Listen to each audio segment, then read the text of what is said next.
کہ وہ بغیر مرض کے تنہا نماز پڑھ لے اور جماعت میں شریک نہ ہو تو اس کی نماز تو ہو جائے گی، مگر سنت موقدہ کے چھوڑنے کی وجہ سے وہ سزا کا مستحق ہوگا، اور اگر جماعت چھوڑنے کی عادت بنا دے تو سخت گناہ گار ہے، خصوصاً اگر ایسی صورت ہو جائے کہ مسجد ویران رہے اور لوگ گھروں میں نمازیں پڑھنے شروع کر دیں تو یہ شرعاً سزا کے سارے مستحق ہوں گے۔ قاضی ایاز رحمہ اللہ نے فرمایا کہ ایسے لوگ اگر سمجھانے سے باز نہ آئیں تو ان کے خلاف جہاد کیا جائے۔ تأمرون الناس بالبر وتنسون انفسکم وانتم تتلون الکتاب،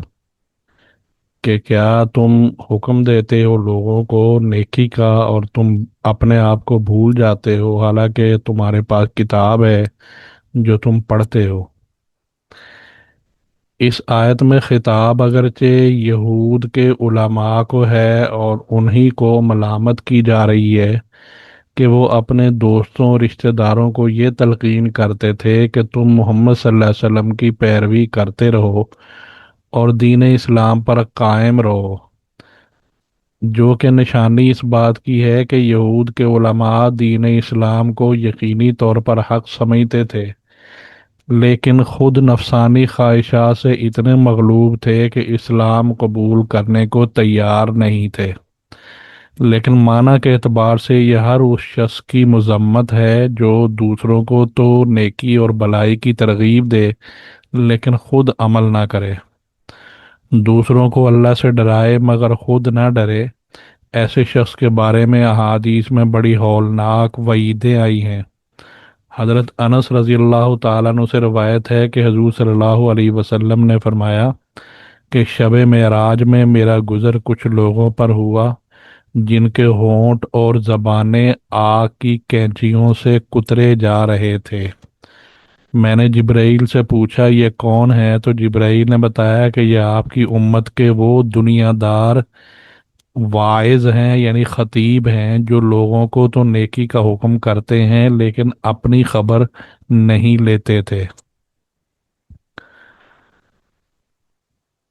ابن عساکر رحمہ اللہ نے ذکر کیا ہے کہ نبی صلی اللہ علیہ وسلم نے ارشاد فرمایا کہ بعض جنتی بعض دوزخیوں کو آگ میں دیکھ کر پوچھیں گے کہ تم آگ میں کیوں پہنچے ہو، حالانکہ ہم تو اللہ کی قسم انہی نیک اعمال کی بدولت جنت میں داخل ہوئے ہیں جو ہم نے تم سے سیکھے تھے۔ تو دوزخ والے کہیں گے کہ ہم زبان سے تو کہتے تھے لیکن خود عمل نہیں کرتے تھے۔ لیکن اس بیان سے یہ نہ سمجھ لیا جائے کہ اگر کوئی عمل نہیں کرتا یا فاسق ہے تو اس کا دوسروں کو واعظ و نصیحت کرنا جائز نہیں ہے۔ جو شخص کسی گناہ میں مبتلا ہو وہ دوسروں کو اس گناہ سے باز رہنے کی تلقین نہ کرے، کیونکہ کوئی اچھا عمل کرنا ایک الگ نیکی ہے اور اچھے عمل کی تبلیغ کرنا ایک علیحدہ نیکی ہے۔ ظاہر ہے کہ ایک نیکی کو چھوڑنے سے یہ لازم نہیں آتا کہ دوسری نیکی بھی چھوڑ دی جائے۔ جیسے ایک شخص اگر نماز نہیں پڑھتا تو اس کے لیے یہ لازم نہیں ہے کہ وہ روزہ بھی چھوڑ دے، بالکل اسی طرح اگر کوئی شخص نماز نہیں پڑھتا تو اس کے لیے یہ ضروری نہیں ہے کہ وہ دوسروں کو نماز پڑھنے کے لیے بھی نہ کہے۔ اسی طرح کسی ناجائز فعل کا ارتکاب کرنا الگ گناہ ہے اور اپنے زیر اثر لوگوں کو اس ناجائز فعل سے نہ روکنا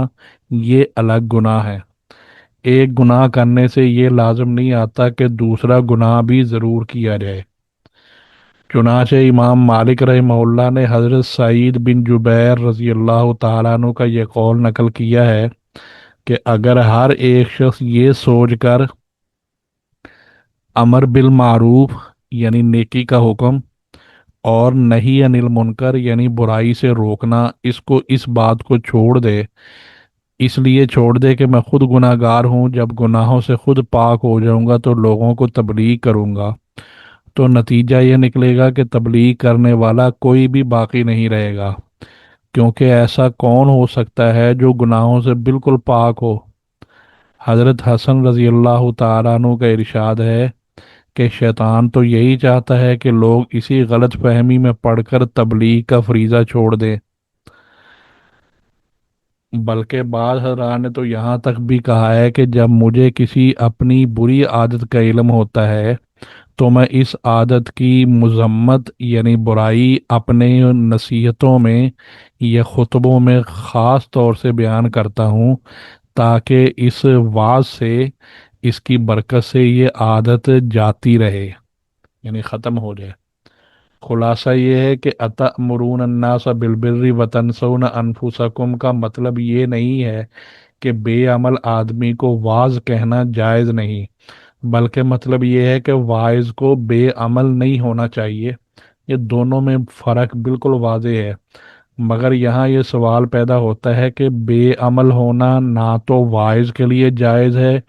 اور نہ غیر واعظ یعنی جو خطیب ہے، جو خود تبلیغ کر رہا ہے، اس کے لیے بھی جائز جائز نہیں ہے بے عمل ہونا، اور جو نہیں کر رہا اس کے لیے بھی جائز جائز نہیں ہے۔ تو پھر یہ تبلیغ کرنے والے کے لیے کو یہاں خاص کیوں کیا گیا ہے؟ تو جواب یہ ہے کہ ناجائز تو دونوں کے لیے ہے، مگر جو تبلیغ کرنے والا ہے اس کا جرم غیر تبلیغ کرنے والے کے جرم کے مقابلے میں زیادہ سنگین ہے اور زیادہ قابل ملامت ہے، کیونکہ واز کرنے والا جو ہے وہ جرم کو جرم سمجھتے ہوئے جان بوجھ کر کرتا ہے، اس کے پاس یہ عذر نہیں ہوتا کہ مجھے اس کا جرم ہونا یعنی اس کا غلط ہونا معلوم نہیں تھا، بخلاف اس کے جو کہ جس کو معلوم نہیں ہے، وہ غیر واعظ ہے اور ان پڑھ جاہل ہے، کہ اس کو اگرچہ علم حاصل نہ کرنے کا تو گناہ ہوگا، لیکن گناہ کے ارتکاب کرنے میں اس کے پاس کسی درجے میں ایک عذر موجود ہوتا ہے کہ مجھے علم نہیں تھا۔ اس کے علاوہ عالم اور واعظ اگر کوئی جرم کرتا ہے تو یہ دین کے ساتھ ایک کھلم کھلا مذاق ہے۔ چنانچہ حضرت انس رضی اللہ تعالیٰ عنہ سے روایت ہے کہ رسول اللہ صلی اللہ علیہ وسلم نے ارشاد فرمایا کہ اللہ تعالیٰ قیامت کے دن جتنا ان پڑھ لوگوں کو معاف کرے گا اتنا علماء کو معاف نہیں کرے گا۔ اب آتے ہیں کہ دو نفسیاتی بیماریاں اور ان کا علاج، جو بیماریاں ہم نے کل بھی ذکر کی تھی، ایک ان میں ہے مال کی محبت اور دوسرا ہے مرتبے کی محبت، رتبہ، کرسی، بڑا ہونا، بڑے ہونے کی محبت کہ میں ذرا صاحب بن جاؤں۔ یہ دونوں دل کی ایسی بیماریاں ہیں جن کے باعث انسان کی دنیاوی زندگی اور آخرت کی زندگی اجیرن ہو جاتی ہے، یعنی مشکل ہو جاتی ہے۔ غور کیا جائے تو معلوم ہوگا کہ انسانی تاریخ میں اب تک جتنی انسانیت سوز لڑائیاں لڑی گئی ہیں اور جو بھی فساد برپا ہوئے ہیں، ان میں سے اکثر اور بیشتر انہی دو بیماریوں نے ان لڑائیوں کو جنم دیا تھا۔ مال کی محبت کے نتیجے یہ نکلتے ہیں، مثلا نمبر ایک، کنجوسی اور بخل پیدا ہوتا ہے، جس کا ایک قومی نقصان یہ ہوتا ہے کہ اس کی دولت کا قوم کو کوئی فائدہ نہیں پہنچتا۔ دوسرا نقصان خود اس کی ذات کو پہنچتا ہے کہ معاشرے میں کوئی شخص ایسے آدمی کو اچھی نظر سے نہیں دیکھتا۔ دوسرا جو ہے وہ نتیجہ یہ نکلتا ہے کہ اس سے خود غرضی پیدا ہوتی ہے، جو مال کی ہوس کو پورا کرنے کے لیے اسے چیزوں کے اندر ملاوٹ، ناپ تول میں کمی، رشوت، مکر و فریب، دغا بازی یعنی دھوکے، اس کے نئے نئے ہیلے اس کو یا نئے نئے طریقے سجائی دیتے ہیں۔ وہ اپنی تجوری یا غلہ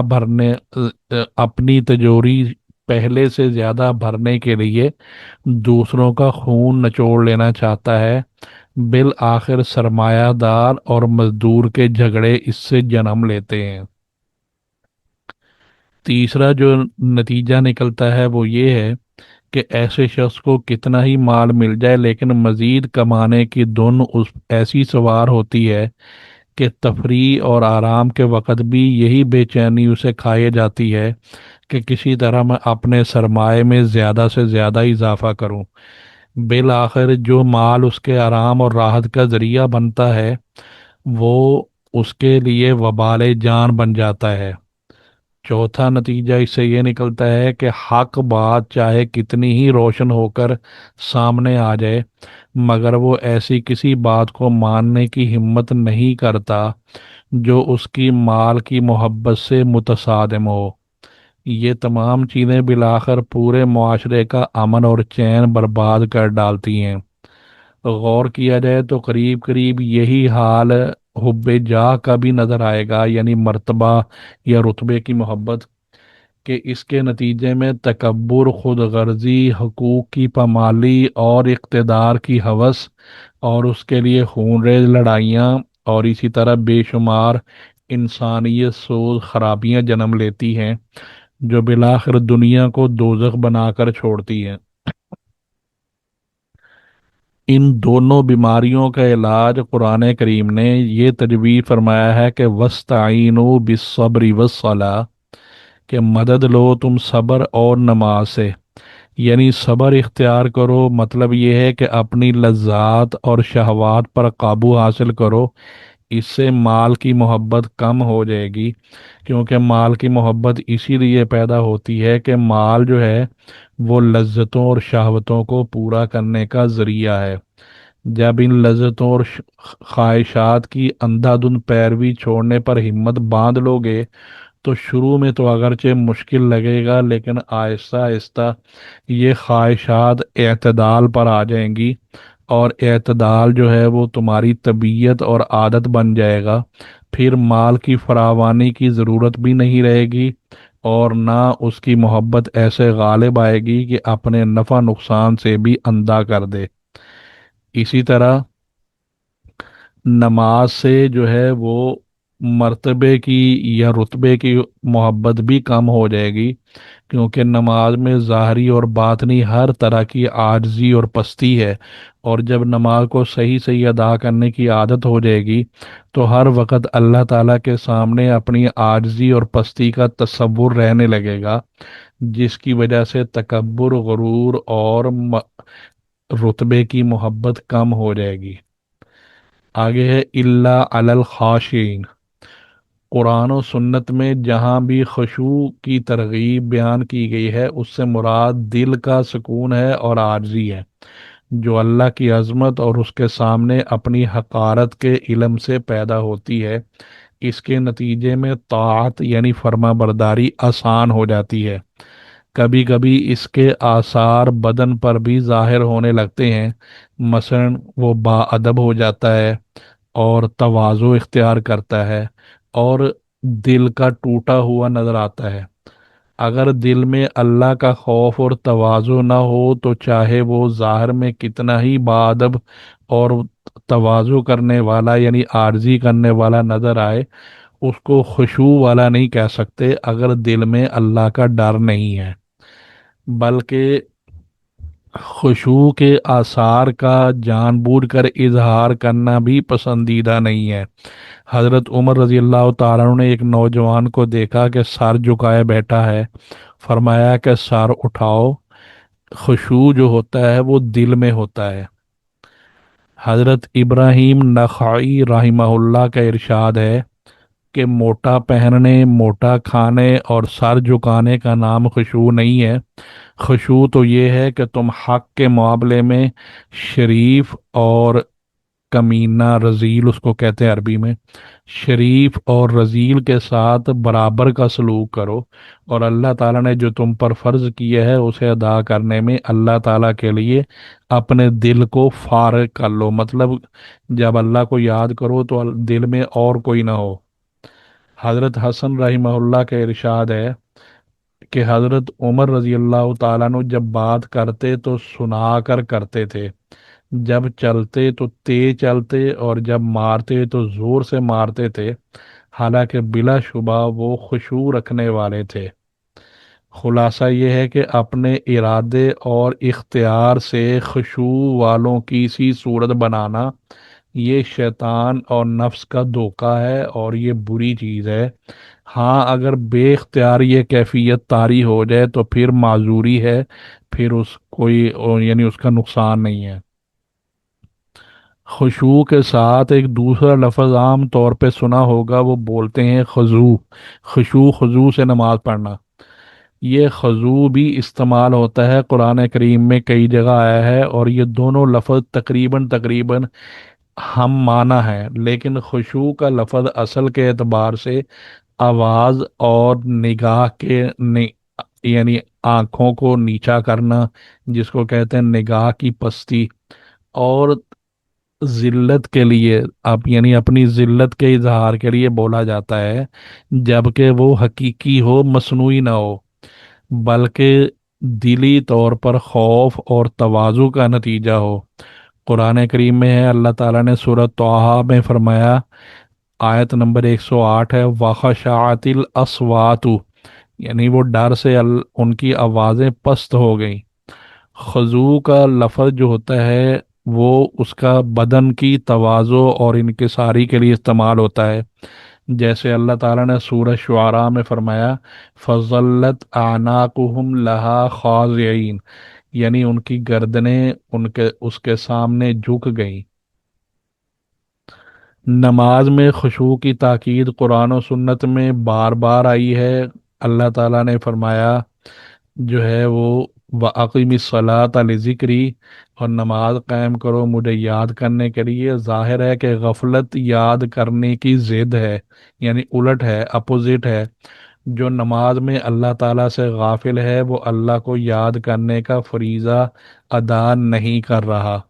ایک اور آیت میں سورہ اعراف میں اللہ نے فرمایا، وَلَا تَكُن مِّنَ الْغَافِلِينَ، تو غافلوں میں سے نہ ہو۔ رسول اللہ صلی اللہ علیہ وسلم کا ارشاد ہے کہ نماز تو صرف تمسکن اور تواضع ہی ہے، یعنی عارضی ہی ہے، جس کا ظاہری مطلب یہ ہے کہ جب تمسکن اور تواضع یعنی عارضی دل میں نہ ہو تو وہ نماز نہیں ہے۔ ایک اور حدیث میں آتا ہے کہ جس کی نماز اسے بے حیائی اور برائیوں سے نہ روک سکے وہ اللہ سے دور ہی ہوتا جاتا ہے، اور غافل کی نماز بے حیائی سے اور برائیوں سے نہیں روکتی۔ معلوم ہوا کہ غفلت کے ساتھ نماز پڑھنے والا اللہ سے دور ہی ہوتا جاتا ہے۔ امام غزالی رحمہ اللہ نے ان آیات اور روایات اور دوسرے دلائل کو پیش کرنے کے بعد فرمایا کہ اس کا تقاضا یہ ہے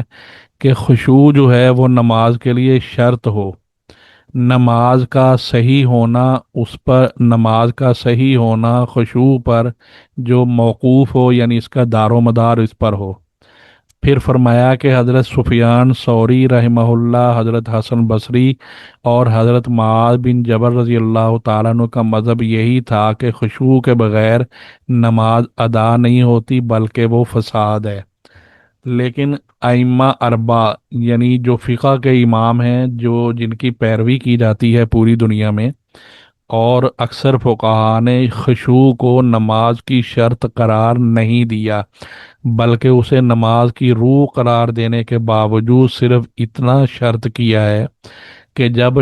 نماز شروع کرنے لگے تکبیر تحریمہ کے وقت، اس وقت دل کو حاضر کر کے اللہ کے لیے نماز کی نیت کرے۔ باقی نماز میں اگر خشوع حاصل نہیں ہوا تو اگرچہ اتنی نماز کا ثواب اسے نہیں ملے گا جتنے حصے میں خشوع نہیں رہا، لیکن فقہ کے اعتبار سے وہ نماز کو چھوڑنے والا نہیں کہلائے گا، نہ اس پر کوئی سزا وغیرہ کے وہ احکام لگیں گے جو نماز کو چھوڑنے والے پر لگتے ہیں۔ امام غزالی رحمہ اللہ نے اس کی یہ وجہ بیان فرمائی ہے کہ فقہا یعنی فقہ کے جو امام ہیں یہ باطنی احوال یا دل کی کیفیت پر حکم نہیں لگاتے، یعنی ان کا اس سے کوئی تعلق نہیں ہوتا، بلکہ وہ صرف ظاہری اعضاء کے اعمال پر ظاہری احکام بیان کرتے ہیں کہ یہ بات فلاں عمل کا ثواب آخرت میں ملے گا یا نہیں، یہ فقہ کا ٹاپک نہیں ہوتا، مطلب ان کے جو ہے اس سے باہر ہوتا ہے۔ تو چونکہ دل کی کیفیات پر حکم لگانا ان کی بحث سے خارج ہے، اور خشوع کا تعلق دل کی کیفیت سے ہے، اس لیے انہوں نے خشوع کو پوری نماز میں شرط قرار نہیں دیا، بلکہ خشوع کے تھوڑے سے مرتبے کو بھی شرط کہا ہے۔ وہ یہ ہے کہ کم از کم تکبیر تحریمہ کے وقت صرف اللہ کی عبادت اور تعظیم کی نیت کر لے۔ خشوع کو پوری نماز میں شرط قرار نہ دینے کی دوسری وجہ یہ ہے کہ قرآن کریم کی دوسری آیات میں جہاں شرعی احکام کا واضح اصول بتلایا گیا ہے کہ انسانوں پر کوئی ایسی چیز فرض نہیں کی جاتی جو ان کی طاقت اور امکان سے باہر ہو، پوری نماز میں خشوع برقرار رکھنے کے سے سوائے چند خاص افراد کے اکثر لوگ عاجز ہوتے ہیں۔ اس لیے ایسی تکلیف دینا جو انسان کے بس میں نہیں ہو تو اللہ تعالیٰ اس کا حکم نہیں دیتے۔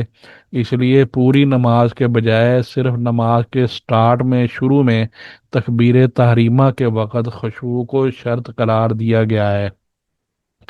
آخر میں امام غزالی رحمہ اللہ ارشاد فرماتے ہیں کہ خشوع کی اس غیر معمولی اہمیت کے باوجود ہمیں اللہ سے یہی امید ہے کہ غفلت کے ساتھ نماز پڑھنے والا بھی بالکل نماز کو چھوڑنے والے کے درجے میں نہیں ہوگا، کیونکہ ہر حال میں اس نے فرض ادا کرنے کا قدم تو یعنی اقدام تو کیا ہے، اور تھوڑی سی دیر کے لیے دل کو اللہ کے لیے فارغ بھی کیا ہے کہ کم از کم نیت کے وقت تو صرف اللہ ہی کا دھیان تھا۔ ایسی نماز کا کم سے کم فائدہ یہ ضرور ہے کہ اس کا نام نافرمانوں اور بے نمازوں کی فہرست سے نکل جائے گا، مگر دوسری حیثیت سے یہ ڈر بھی ہے کہ کہیں غافل کی حالت جو ہے وہ نماز چھوڑنے والے سے زیادہ بری نہ ہو، کیونکہ جو غلام آقا کی خدمت میں حاضر ہو کر آقا سے بے توجہی برتتا ہے اور تحقیر آمیز لہجے میں بات کرتا ہے، اس کی حالت اس غلام سے زیادہ بری ہوتی ہے جو خدمت میں حاضر ہی نہیں ہوتا۔ تو خلاصہ کلام یہ ہے کہ معاملہ خوف اور امید کا ہے، عذاب کا خوف بھی ہے، بخشش کی امید بھی ہے۔ اس لیے غفلت اور سستی کو چھوڑنے کے لیے اپنی کوشش کی حد تک یہ جو ہے دل کو اللہ کے لیے حاضر رکھنا چاہیے، یعنی خشوع کو حاضر رکھنا چاہیے۔